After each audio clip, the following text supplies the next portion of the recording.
500 টাকার জন্য সহপাঠীদের নির্মমতায় আজ আইসিইউতে মৃত্যুশয্যায় অষ্টম শ্রেণীর এক শিক্ষার্থী। বন্ধুর হাতে বন্ধুর এমন বর্বরতা কি কেবলই অবক্ষয়, নাকি আমাদের সমাজের চরম ব্যর্থতা?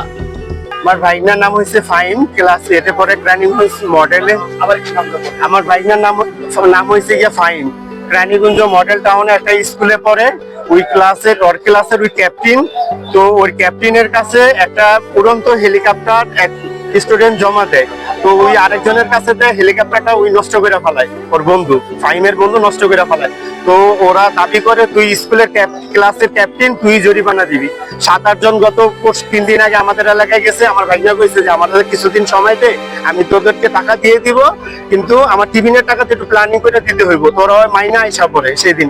পরের দিন আমার ভাইয়া যখন স্কুলে আসে 4:35 মিনিটে ওর ছুটি হয়।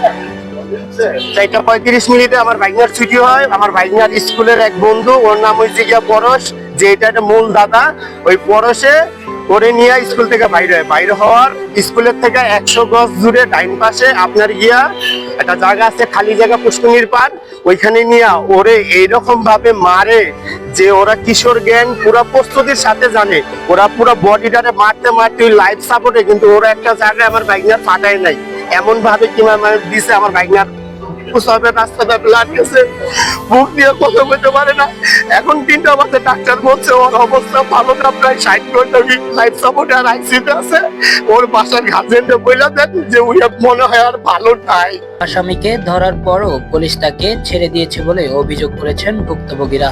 প্রশাসনের এমন রহস্যজনক ভূমিকা আর অবহেলায় কি তবে থমকে যাবে ন্যায় বিচার? আমরা দেশের সংশ্লিষ্ট স্বরাষ্ট্র প্রতিমন্ত্রীর কাছে, মন্ত্রী মহোদয়ের কাছে অনুরোধ করি যে আসামি পুলিশের থেকে কিভাবে ছুটে যায়, যতক্ষণ পর্যন্ত রুগী লাইফ সাপোর্টে আছে, রুগীর লাইফ সাপোর্টে থাকা অবস্থায় যদি আসামি চলে যায়, তাহলে দেশে তো আইনের নাই। তো আমরা সংশ্লিষ্ট স্বরাষ্ট্র প্রতিমন্ত্রীর কাছে আইনের প্রতি শ্রদ্ধাশীল, এবং যারা এই আসামি এই সংশ্লিষ্ট সাথে জড়িত তাদের সুষ্ঠু তদন্তের সাথে তাদের বিচার হোক।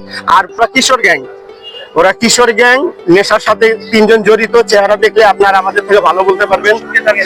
জি, প্রশাসন জানাইছি, প্রশাসন ওই যে দারোগা এটার ইনচার্জ, উনি বলতেছে উনি গোপালগঞ্জে এক সাক্ষীর তদন্ত সাক্ষী দিতে গেছে, ওনার খবর নাই। সকাল তো ওনারে ফোন দিতেছি, বলতেছে আমি গোপালগঞ্জ আছি, কিন্তু এখানে আমার ভাই না শেষ পর্যায়ে বলছিলেন যে আসামিদেরকে অ্যারেস্ট করা হয়েছিল, তারপর ছেড়ে দিয়ে হয়েছে। আসামিদেরকে 3 জনকে ধরা হয়েছে।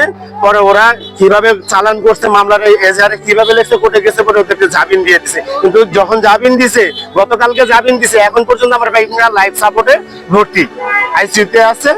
তো কি বলবো, আর আমাদের তো আর বলার মতো কিছু নাই। আমরা সর্বোচ্চ এটার বিচার চাই।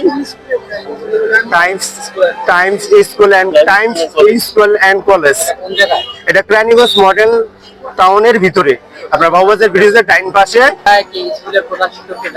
উনারা জানাইছি, উনি বলছে যে জানাইছেন, আমরা দেখি কি করি। জানাইছি গতকালকে, আমি নিজে প্রিন্সিপাল স্যারের সাথে গিয়ে আলাপ করছি। উনি দেখেন ছেলেটা চিকিৎসা করা